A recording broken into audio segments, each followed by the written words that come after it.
Bom dia! Começa agora mais uma edição do Bom Dia Baixada.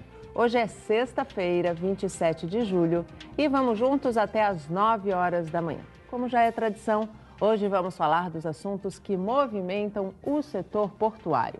Para o Agenda do Porto de hoje, recebemos Nívio Pérez, presidente do Sindicato dos Despachantes Aduaneiros e também presidente da Federação Nacional da categoria. Nívio, seja muito bem-vindo mais uma vez ao nosso programa. Muito bom dia. Bom dia, Nathalie, bom dia, Wagner, bom dia a todos. Muito obrigado pelo convite, Nathalie. E também o consultor portuário Wagner Pereira. Wagner, muito obrigada mais uma vez pela participação. Eu que agradeço. Bom dia, Nathalie, bom dia, Nívio, bom dia aos telespectadores. É um prazer estar aqui de novo na bancada, principalmente com o Nívio, que vai trazer novidades para a gente. E a partir de agora, você também pode participar e interagir com os nossos convidados pelo nosso WhatsApp, que é o 13988779496, pela nossa fanpage no Facebook, onde já estamos simultaneamente ao vivo, pelo nosso Instagram e pelo nosso Twitter. Wagner, a Codesp anunciou que pretende escalonar o reajuste das tarifas que foram aprovadas em 16,67%. É uma boa notícia para o setor no ano de alguns aumentos, vamos dizer assim. Olha, Nathalie, lógico que, como a gente sempre fala aqui com relação ao aumento de imposto, né, os órgãos públicos eles estão buscando recuperar as receitas que eles perderam, né, com uma série de inadimplências de vários setores, até mesmo da pessoa comum, né, que não acredita mais em algumas coisas que o Estado pode prover. Sim. Aumento nunca é bom, ele sempre vai parar na ponta final, que é o consumidor. Isso sempre tem um impacto na cadeia toda. E o resultado disso não é nada agradável, né? Principalmente no ano de eleição, que as coisas elas não andam muito rápido. Eu gostaria também de ver que os impostos não andassem tão rápido para serem implementados, né? A gente falou de aumento esse ano do ISS, a gente falou de uma série de aumentos e eu não consigo entender, com todo esse aumento e recorde de arrecadação, para onde vai o dinheiro para investir no nosso porto. Porque hoje a gente tem uma notícia de que houve mais um recorde, né? Bateu mais um recorde, né? Exatamente, por isso que eu estou comentando agora. Se a gente tem batido recordes de arrecadação, não faz sentido você ter aumentos, principalmente na situação econômica que o país está hoje. A gente ainda está tentando se recuperar. Muito a passos lentos, né? Muito a passos lentos. Devagar. A gente depende muito hoje, Nathalie, da iniciativa privada para investimentos, porque o governo não tem fôlego, a gente sabe a situação fiscal, muitos estados quebrados. Então, eu vejo todo o aumento de forma pessimista. O que eu gostaria de ver é um plano de investimento, de melhoria e redução de burocratização de processos, para que a gente tivesse uma redução de custo. Isso faria sentido. Agora, anúncio de aumentos nunca é bom. Nunca é bom para ninguém. E a conta sempre para no consumidor final. Esse é o nosso maior problema com relação a esse aumento. Embora tenha ficado abaixo do pedido pela Codesp, 54% foi o pedido da Codesp. Sim. A aprovação veio em 16,67%. Mesmo menor, esse aumento, esse reajuste, que é alto, ele se justifica, Wagner? Olha, hoje eu não consigo ver uma justificativa, porque o que entrou de novo no serviço do Porto, Nathalie, que pudesse justificar? A gente está fazendo mais dragagem? A dragagem está acontecendo numa rotatividade maior do que a planejada? Não, isso já está orçado, isso já foi definido o valor que vai ser investido. A União hoje, ela carimba os recursos. Então, tudo isso já está planejado. Aliás, até uma falta de explicação a respeito de uns 18 milhões aí que andaram sendo destinados para pagamento de dragagem, né? Então, são coisas que, assim, precisam ser explicadas, é o que eu estou dizendo. Tudo isso já foi planejado. Não há um aumento de processos ou operações que justifique isso. A gente não está aumentando a nossa capacidade do porto. O VTMS não também justifica. não justificaria isso. Isso é para o ano que vem ainda. A gente tem investimento que já está orçado. Então, quer dizer, na hora da implantação, mesmo quando ele for implantado, você já tem um valor que você já planejou para você poder fazer a manutenção. Então, eu gostaria que, pelo menos, não só esse valor como ISS, etc., outros que falaram que vai voltar para o nosso porto, que fosse justificado aonde vão ser esses investimentos. Porque até o momento, para mim, não se justifica. Poderia se esperar, já que se segurou isso, até as próximas eleições, vamos definir quem são os governantes. Quem vão ser os governantes? Qual vai ser a atitude que vai ser tomada com o porto? Ele vai ser regionalizado? Não vai ser? Enfim, eu não vejo com bons olhos e acho que poderia, pelo bom senso, se segurar, uma vez que já não se deu o aumento de 50% lá que eles planejavam. Você concorda, Nívio? Poderia segurar, né? Poderia esperar toda essa avalanche de outubro passar, né? Com certeza, o Wagner tocou num ponto importante. A conta final vem para o consumidor. Claro. Sempre a conta final vem para o consumidor.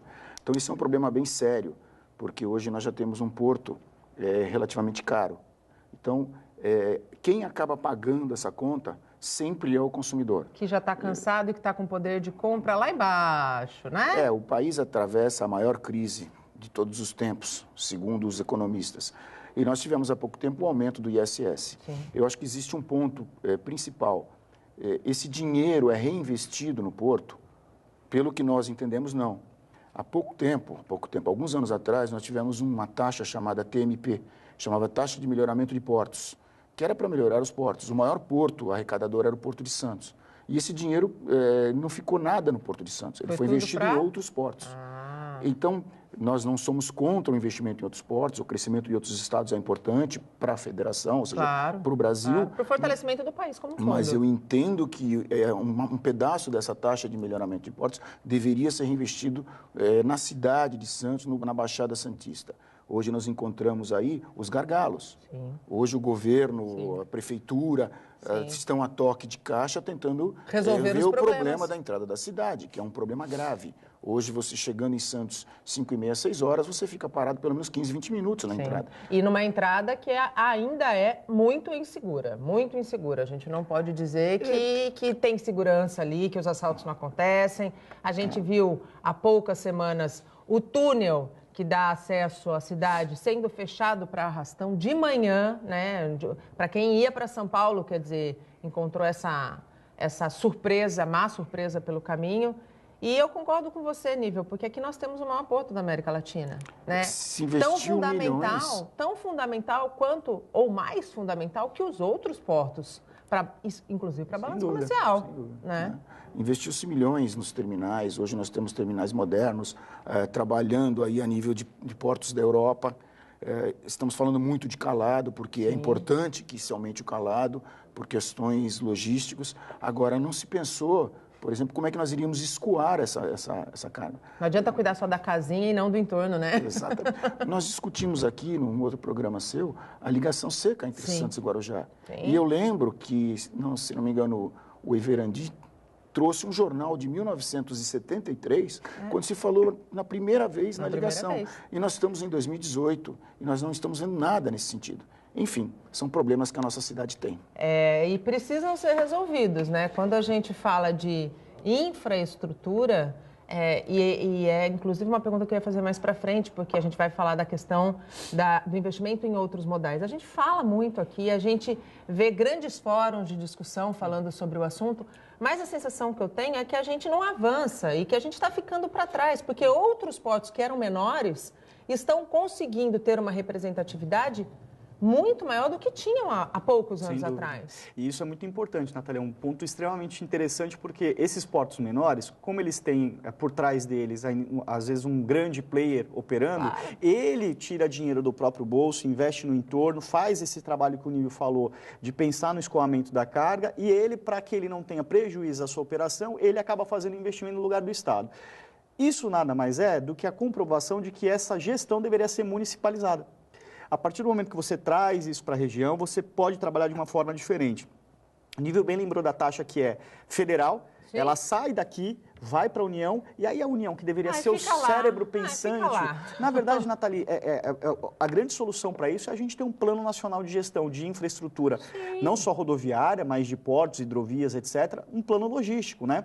E dentro disso, fazer a distribuição justa dessas taxas, porque a arrecadação como nós falamos aqui, o aumento, ele é ano a ano, os recordes são quebrados. Por quê? Porque a gente tem melhorado, a gente tem consumido mais. Iniciativa privada consumidores, exatamente. No setor. Sem envolver o público. Quando você chega na parte pública, você tem...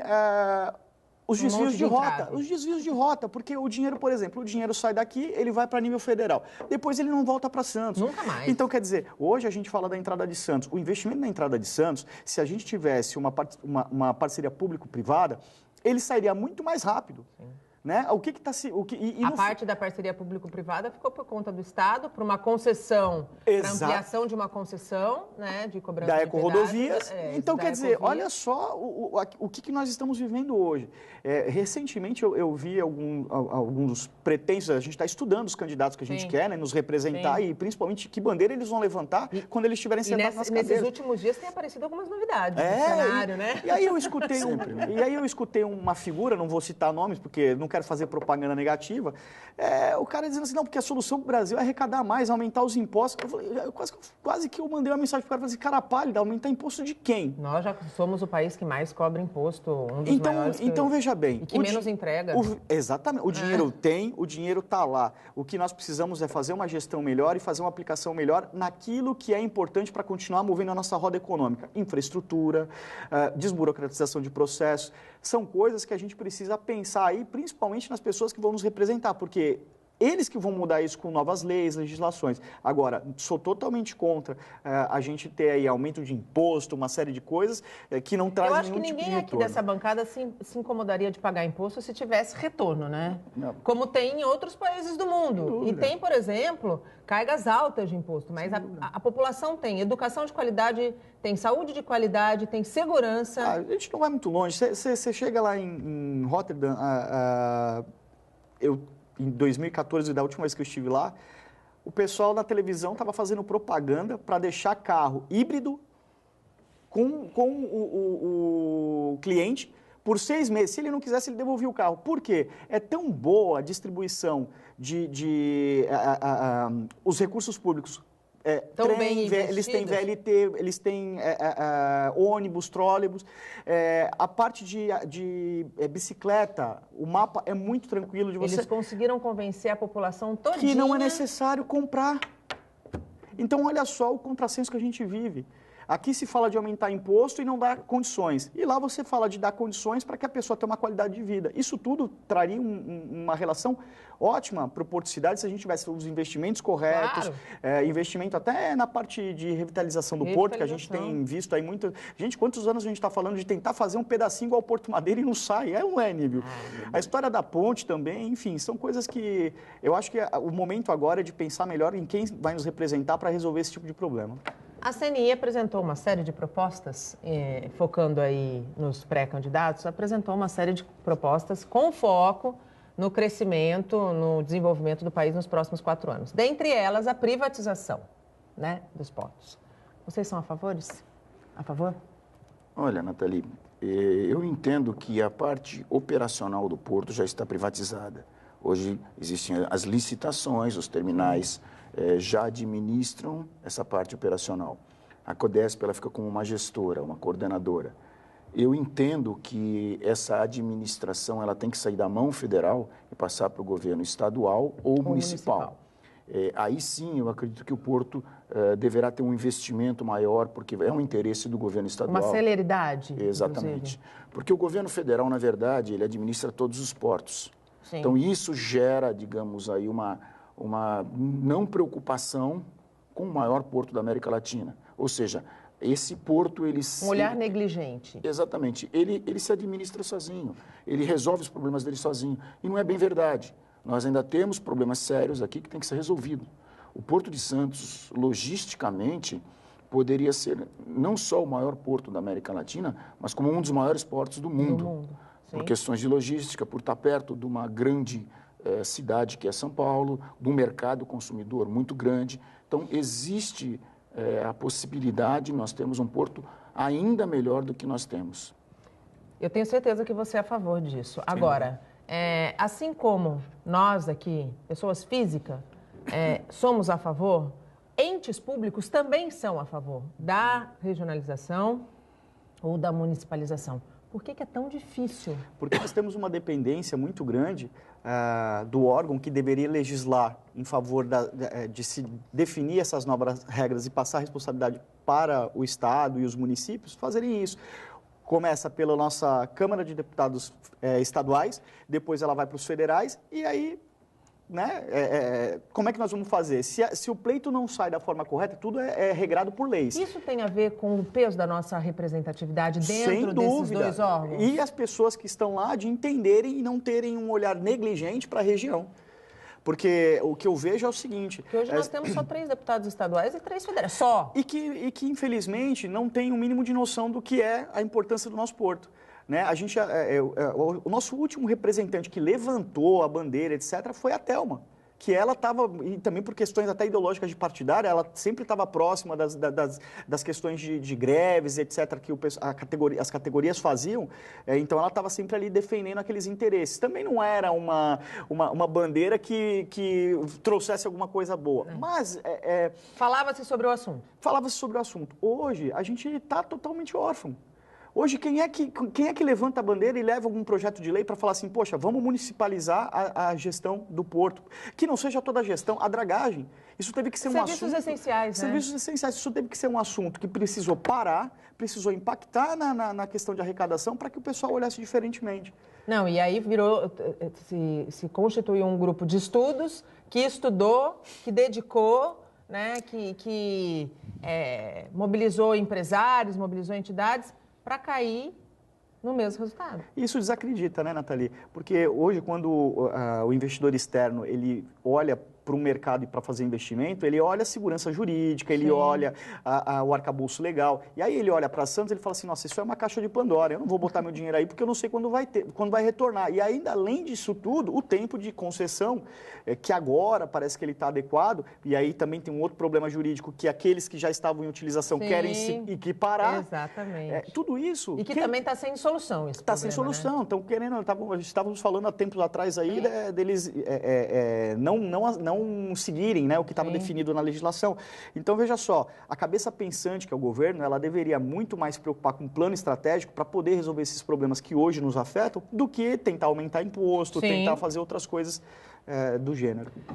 A gente está falando de investimento, falamos muito no comecinho desse programa. A Rumo, considerada a maior operadora de ferrovias no Brasil, anunciou um investimento de cerca de 250 milhões de reais na sua malha ferroviária nos estados Mato Grosso e Mato Grosso do Sul.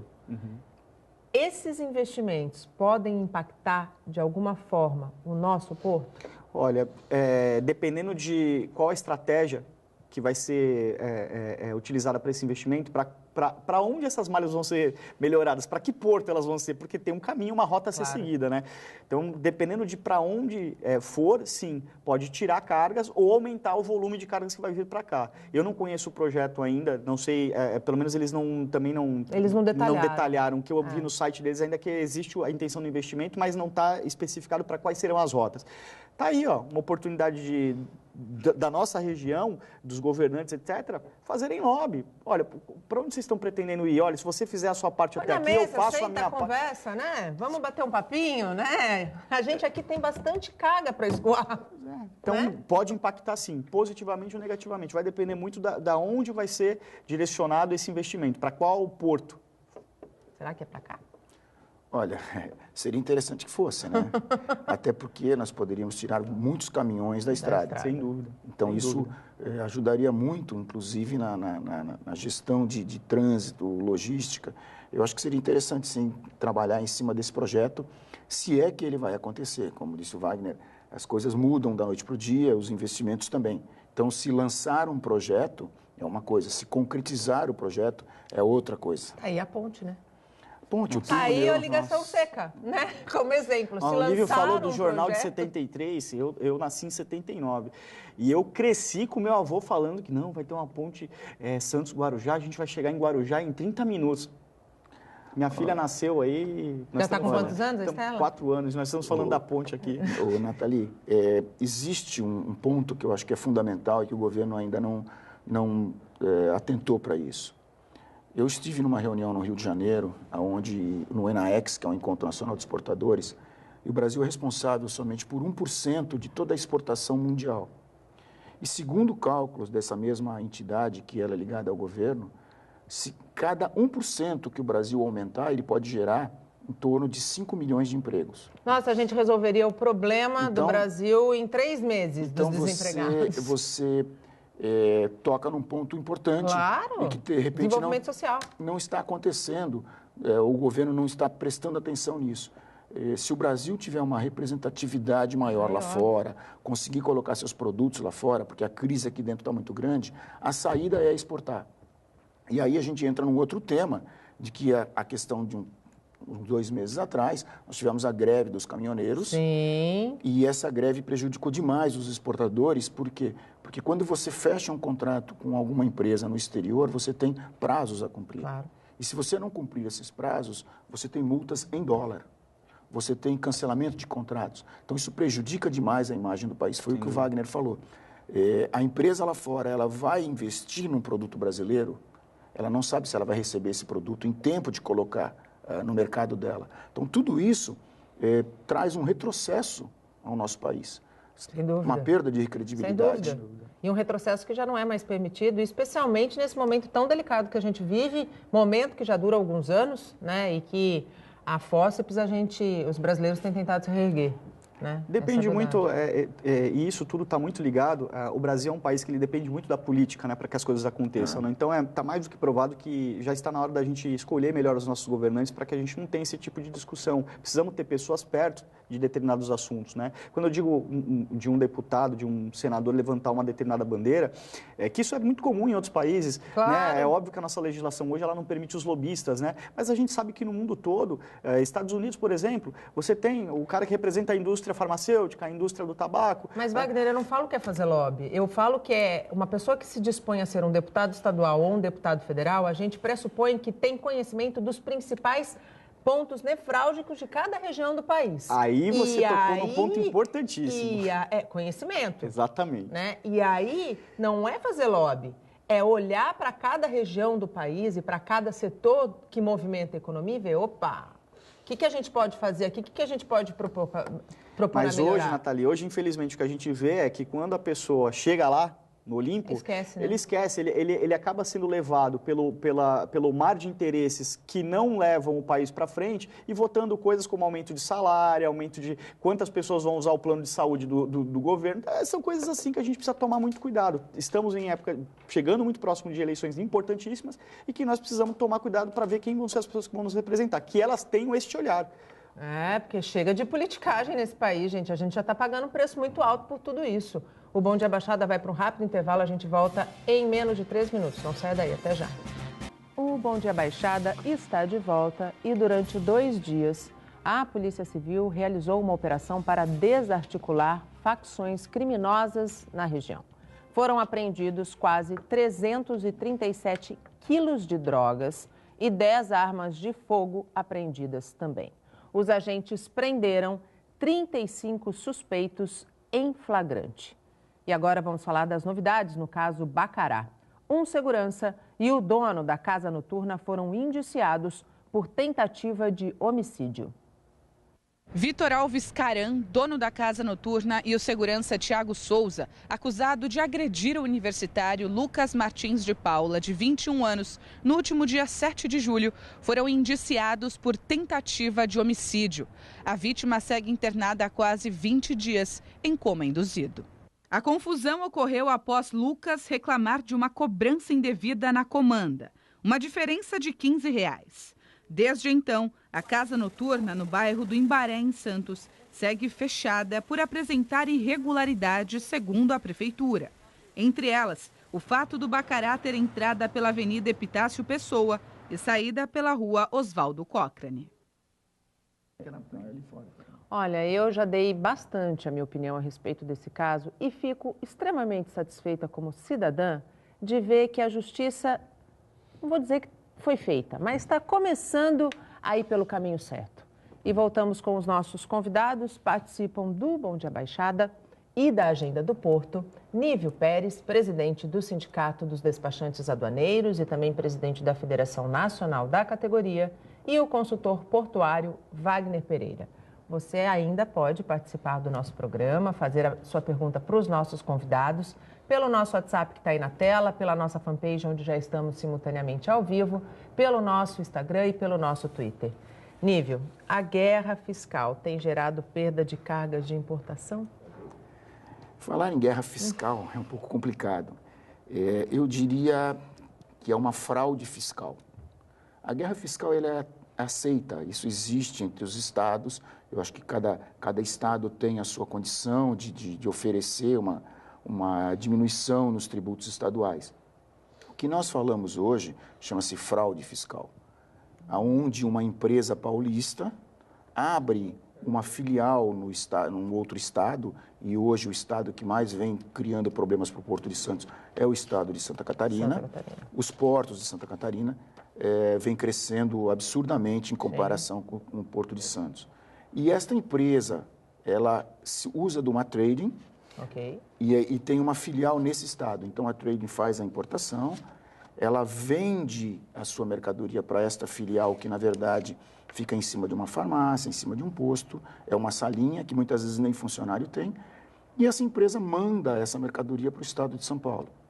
Então, você tira, eu estou falando de importação de containers, você tira o trabalho do pessoal da Baixada Santista, e os players da Baixada Santista perdem com esta operação. Aí eu cito terminais, eu cito armadores, agentes de carga, comissárias, despachantes, transportadora. Uma cadeia toda? A cadeia toda. Então, cada container que deixa de passar pelo complexo portuário da Baixada Santista causa esse prejuízo, e isso aí é um efeito cascata. Isso provoca desemprego, isso provoca uma queda de arrecadação da própria Baixada Santista, porque esse dinheiro ficando na Baixada Santista, ele é consumido em restaurantes, bares, lojas. Então, esse é um problema sério. Eu estive semana passada com um consultor do nosso sindicato, reunido com o Márcio França, o governador, lá no Palácio dos Bandeirantes. Como ele recebeu essa notícia? Com bastante preocupação. E nós demos algumas sugestões de como ele poderia combater essa fraude. Repito, a guerra fiscal ela é lícita, ela não existe nenhum problema com essa guerra fiscal. O que nos incomoda é a fraude fiscal.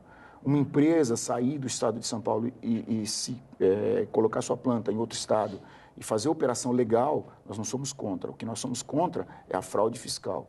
Por quê? Porque esta mercadoria fica no estado de São Paulo, é vendida no estado de São Paulo, e o governo do estado de São Paulo perde uma parte dessa arrecadação e a Baixada Santista perde muito mais. Você tocou num ponto importante. Se a visão é de uma fraude fiscal, você disse que colocou algumas alternativas para solucionar o problema para o governador do estado de São Paulo. Quais seriam as saídas? A principal saída é uma fiscalização intensiva nessas empresas. O governo do estado de São Paulo, ele tem essas informações, porque essa empresa, quando ela transfere a mercadoria para o estado de São Paulo, ela joga na sua conta fiscal um crédito de 4%, que é um crédito interestadual. O CONFAZ, o Comitê da Fazenda, optou por essa tarifa. Então, o governo do estado de São Paulo, ele tem essas empresas, ele dá para fazer esse cruzamento de dados. Exatamente, ele consegue buscar essas empresas, e aí o que nós sugerimos? Uma fiscalização mais intensiva em cima dessas empresas, mostrando para eles que essa não é a situação. E nós temos acompanhado, e a maioria das demandas de reclamação dentro do nosso sindicato é justamente isso, importadores paulistas saindo do estado de São Paulo. Abrindo uma portinha em Santa Catarina. Ou em outros estados. Hoje nós temos aí Rondônia, Alagoas, vários estados oferecendo aí incentivos, uma redução no custo do ICMS. Sim. Porque o ICMS realmente na importação é uma carga muito grande de tributos, é um pagamento adiantado. Então, ou seja, o importador precisa ter muito caixa para poder liberar seus produtos para depois vender. Então, esse é um problema sério que a Baixada Santista vem enfrentando, o Porto de Santos. Wagner, a gente está falando de mudança de necessidade de se eleger bem as pessoas que vão estar à frente do nosso país. E a gente ouve um depoimento como esse do Nível... Preocupante, né? De uma ação que, quando a gente fala em fraude, isso é criminoso. Exatamente. Caso de polícia. É caso de polícia. Caso de polícia. Né? O que me deixa muito preocupado, né? E você vê, não há nem o civismo do importador paulista, como ele bem disse, de manter, pensando em todo esse arcabouço, essa estrutura, a carga aqui, fazendo a coisa lícita. Mas isso é um problema federal. Um individualismo, né? Um individualismo de decisão. Sim, até porque hoje você tem muitas empresas que fazem esse tipo de trabalho e vivem disso, né? Só que, assim, é uma falha que vem a nível federal.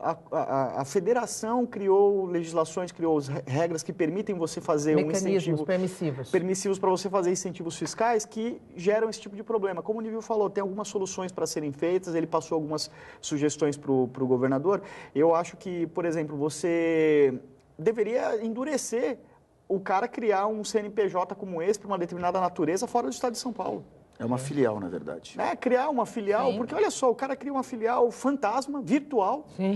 Pô, Está lesando o sistema financeiro. E o próprio órgão que deve fazer a fiscalização, ele já deve ter essas informações na mão, né? Ele só não pode tomar ação. Sim. Então a gente precisa, de fato, que de repente essa legislação seja alterada para endurecer esse tipo de coisa e que a fiscalização seja cumprida, porque o impacto é gigantesco no processo. É dinheiro que deixa de ser arrecadado aqui de imposto, e aí a gente escuta... É uma cadeia econômica que deixa de ser movimentada, é emprego que deixa de ser gerado. E aí você escuta os experts falando de aumentar imposto. Pois é. Aí a solução é caseira, né? Aí você tocou num ponto importante. Quem proporcionou esse encontro, foi o deputado estadual Paulo Correia. Olha aí. Ele que nos procurou, nós já tínhamos levado essa demanda ao DEAT, que é, digamos, a Secretaria de Finanças do Estado de São Paulo, em 2014. Quando eu assumi o Sindicato de Santos, nós já levamos um trabalho... 2014? 2014. Aí, então, era o governador Geraldo Alckmin. Eu não sei se chegou ao governador ou não. A gente não pode dizer que chegou ou não. Eu acredito que nem o governador nem deva ter tomado conhecimento desse problema. É gravíssimo. E dessa vez, aí eu tenho que fazer justiça ao deputado. Ele nos procurou, ele falou, eu vou marcar um encontro com o governador. Eu sei que é uma época complicada, porque tudo está mudando, mas é importante que nós apresentemos um trabalho para ele. E nós levamos essa nossa preocupação. Eu vou te dar números que o nosso consultor pegou desde 2010. Os portos de Santa Catarina cresceram 54%. Nossa. E aí eu estou dizendo em número de containers na importação. E de 2010 a 2017, o Porto de Santos praticamente não cresceu. Nós mantivemos o mesmo número de operações. Uhum. O que aumentou foi tonelagem, mas volume de carga inventada... Nós acompanhamos aí a Codesp sempre batendo recordes.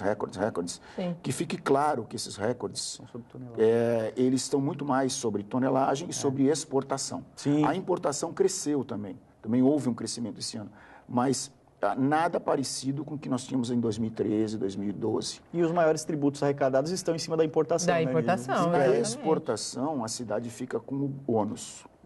O bônus fica com os exportadores, porque praticamente a operação vem fechada de fora. Claro. Então, os players da cidade, quando tem, é uma receita muito pequena. A grande receita dos players é na importação. Então, isso gera uma preocupação. A gente acompanhou aí durante esses anos todos de crise o desemprego muito grande na área do porto. Sim. Mesmo sendo ele a principal cadeia ainda a empregar nessa situação complicada. E o Nível tocou num assunto muito importante, que é a representatividade que nós temos dos nossos representantes lá no Estado, né? Os deputados, etc. Você vê, precisa partir dessas pessoas a atitude de levar assuntos críticos e sensíveis da nossa região a quem de direito. E aí a gente cai naquilo que eu falei, mesmo, precisa ter gente dentro das assembleias, do Congresso, do Senado, que conheça a região, que entenda as nossas deficiências, as nossas demandas, para que possa levantar, e aí eu volto a dizer que não é em forma de lobby, mas em forma de preocupação. Eu tive na nossa posse, que foi em Brasília, dia 26 de junho, da Federação, eu tive o prazer de contar com a senadora Ana Amélia. É uma pessoa muito simpática, ela é apesar de ser do Rio Grande do Sul, ela abriu as portas do gabinete dela para tratar de assuntos portuários. Aí eu não vou dizer só da Baixada, eu vou dizer no Brasil inteiro. Claro. Nós tivemos também com o governador do Rio Grande do Sul e nós pretendemos, no final de agosto e começo de setembro, fazer uma visita de agradecimento e levar algumas pautas da área portuária, do comércio exterior. Eu acho que é importante, porque ela, dentro do Senado, ela está numa Câmara de Comércio Exterior. Então, eu acho que seria muito interessante a gente fazer esse trabalho e levar para ela. Já estamos estudando, falando com outras entidades, justamente para que a gente possa levar um trabalho mais completo para essa senadora. Uma visão do todo, né? Não, em guerra fiscal, você vê, é algo que mexe diretamente numa área sensível dos estados que estão todos falidos, que é a arrecadação de imposto. Né? E é um imposto, como o Nível falou, que não tem para onde fugir, você precisa pagar antes. Gente, olha só, acho que é a primeira vez que eu escuto uma explicação tão clara. Para a gente que está na área, nós já entendemos como funciona essa questão fiscal, mas o Nível conseguiu traduzir ela bem Muito aqui. bem. Então, veja bem, não tem para onde correr, você precisa primeiro pagar o imposto para depois você nacionalizar a carga. Então, quer dizer, é um recurso que entra no caixa. Claro. E num momento que nós estamos vivendo de crise econômica, você perder receitas como essa, nos números que o Nível está trazendo, é extremamente preocupante mesmo. Só como parâmetro, o ICMS do estado de São Paulo é 18% em quase todos os estados. Na importação, nós chamamos o cálculo por dentro, ele chega a 21% sobre o valor da mercadoria, sobre o imposto de importação e sobre os outros tributos. Né, é um imposto cascata. Esse imposto é pago quando a mercadoria ainda está no porto.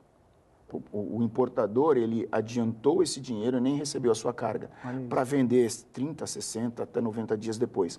Então, isso provoca, na verdade, um desencaixe... E um desequilíbrio, né? Muito grande, porque se ele vai buscar esse dinheiro em banco, o lucro dele, que é de 10, 12, 15% sobre a mercadoria, vai todo embora. Vai embora. Só para você ter uma ideia como é que funciona, eu vou citar Santa Catarina, tem outros estados. No estado de Santa Catarina, eles oferecem um incentivo chamado Pro Emprego, que o importador paga 3%, no 5º dia do mês subsequente, ou seja, ele tem a carga para depois pagar o imposto. Caramba! Aí ele consegue negociar, aí ele se acredita desses 4%. Quando ele vende, se for para o estado de São Paulo, aí ele vai pagar a diferença de imposto, que é os 14% que faltam, mas ele já vendeu a mercadoria, ele já se programou para ter essa receita. Então, a discrepância é muito grande. É muito grande. O Bom Dia Baixada vai para mais um rápido intervalo. A gente volta em instantes. Até já. Estamos de volta e chegamos ao último bloco do nosso programa. Um novo aplicativo para celular facilita o acesso a dados de licitações da Prefeitura de Santos. O lançamento aconteceu no Salão Nobre da Prefeitura. A partir de agora, todas as funcionalidades do Licita Santos podem ser acessadas na palma da mão, em qualquer lugar e hora. Basta ter um celular.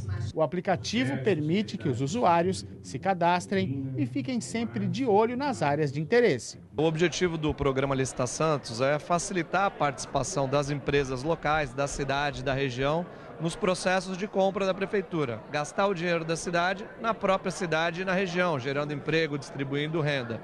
E o que nós estamos fazendo hoje é mais um avanço nessa direção.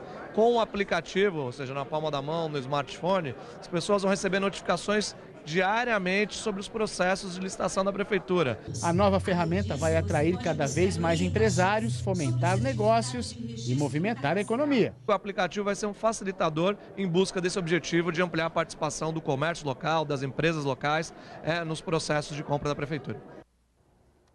E mais do que isso, garante transparência aos processos licitados pela prefeitura. Lava Jato está aí e há anos mostra aonde acontecia os maiores esquemas de corrupção no nosso país, no setor da construção civil. Parabéns à prefeitura por se aliar a uma entidade tão séria quanto o Sebrae para fazer esse aplicativo se tornar realidade.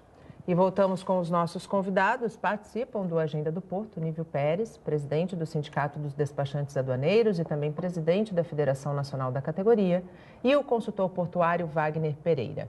Ainda dá tempo de você participar do nosso programa, fazer a sua pergunta para os nossos convidados. Tem o nosso WhatsApp que está aí na tela, a nossa fanpage onde estamos simultaneamente ao vivo, o nosso Instagram e o nosso Twitter. Nível, no bloco anterior você falou a respeito da tua posse. Você foi eleito em maio, tomou posse em junho. Nós já estamos aí quase no finalzinho de julho. Tem alguma novidade já para anunciar? A federação, como ela atua no Brasil inteiro, nós estamos programando visitas a todas as entidades sindicais para verificar como é o trabalho, o que nós podemos melhorar. Nós firmamos no ano passado um convênio com a Secretaria da Receita Federal para que façamos um curso de operador econômico autorizado para o despachante aduaneiro. Pretendemos dar início no final deste ano ou mais tardar no início de 2019. Então, esse convênio ele vem ajudar bastante a nossa categoria. Nós temos aí alguns trabalhos junto à Receita Federal, porque hoje o nosso comércio exterior vem mudando muito. Nós tivemos agora, no mês de julho, a entrada da DUI, que é o Documento Único de Exportação. Nós temos acompanhado os problemas, levado esses problemas a Brasília, para que não cause nenhum trauma na nossa exportação ou crie um problema maior para os nossos exportadores. Nós temos em outubro a entrada no piloto, que nós chamamos teste piloto, da DUIMP, que é o Documento Único de Importação. Isso ainda vai demorar um tempinho maior, porque a importação tem características bem diferentes da exportação, porque ela é arrecadatória, ela tem tributos a serem pagos, então é uma situação um pouco mais complicada, mas nós estamos acompanhando bem a entrada desses dois novos programas da Receita Federal.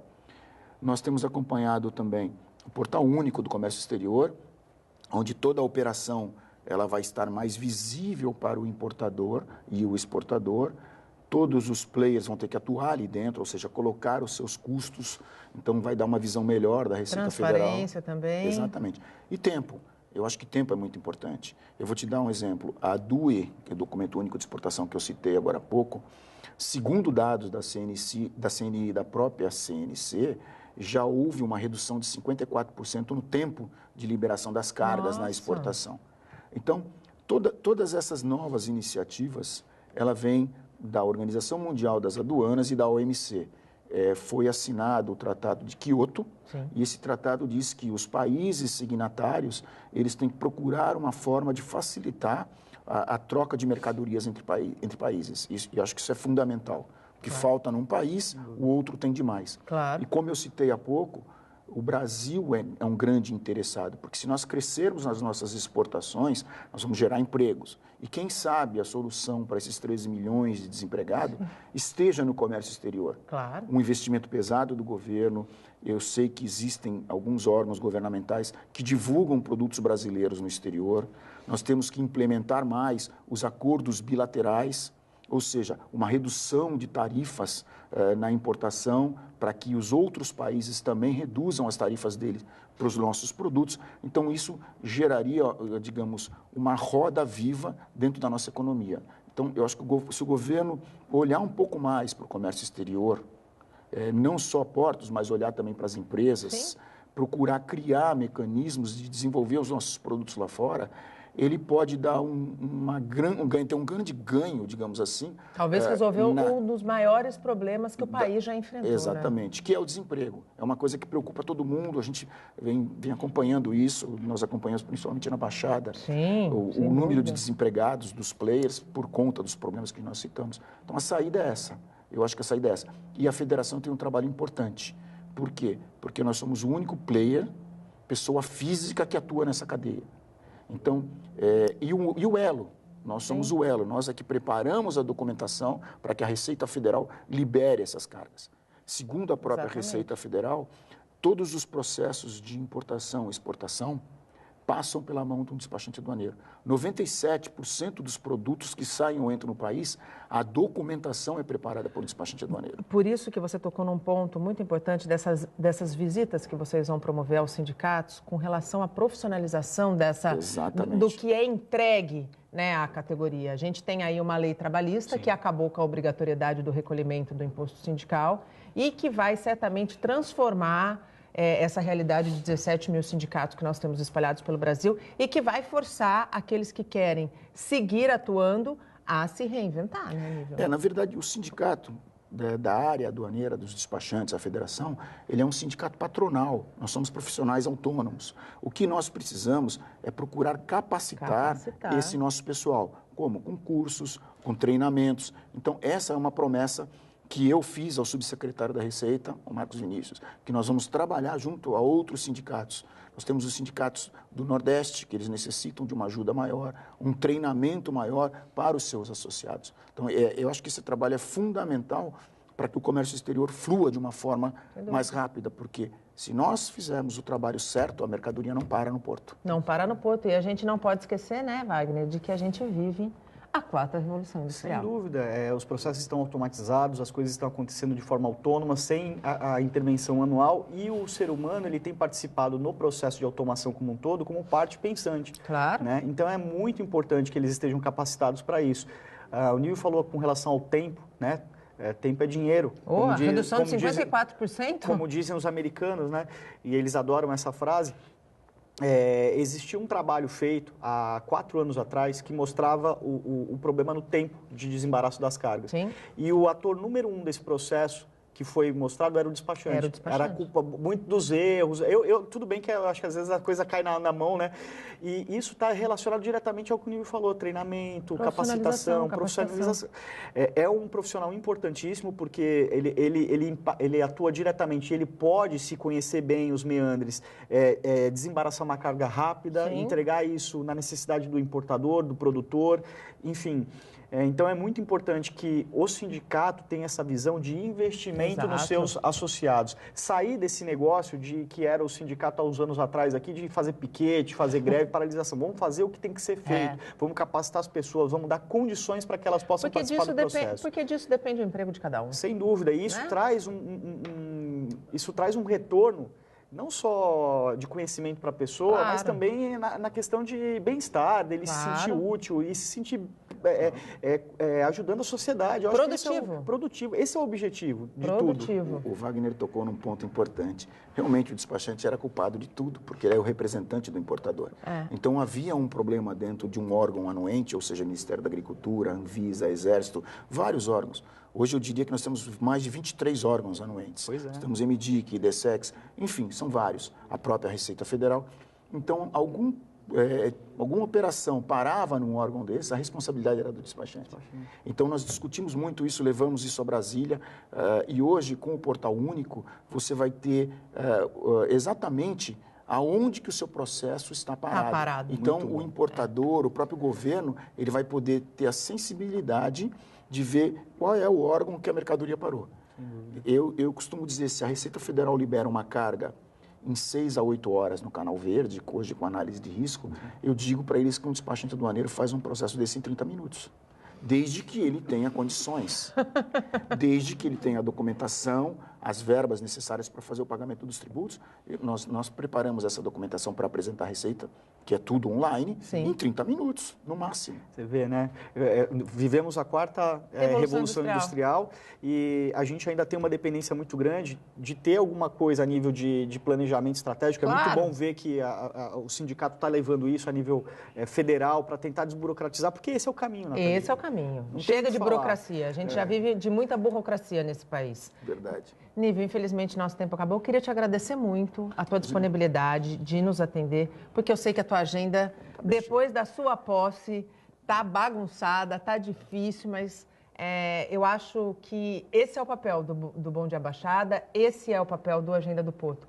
Seguir mantendo a qualidade dessas bancadas e eu fico muito, muito agradecida quando eu tenho o retorno sempre de pessoas que são tão importantes. Muito obrigada. Eu que agradeço, até me desculpo pelos 2 convites anteriores, eu estava em Brasília, estava viajando, tratando um pouquinho desses problemas do Porto, mas sempre que estiver disponível é um prazer vir aqui, falar um pouquinho do nosso Porto, da nossa classe, que eu acho que é fundamental dentro do comércio exterior. Sim. Muito obrigado pelo convite. Nós é que agradecemos sempre. Wagner, sempre muito bom. Obrigada, viu? Eu que agradeço, é um prazer estar aqui com o Nívio, né? Uma pessoa que está no meio da categoria brigando, levantando a bandeira. É isso que a gente espera, né, Nathalie? Sim. Não só das pessoas que estão representando determinadas categorias, mas daqueles que nos representam lá em cima, né? Lá em cima, então, eu agradeço a todos os telespectadores que nos brindaram com a audiência, né?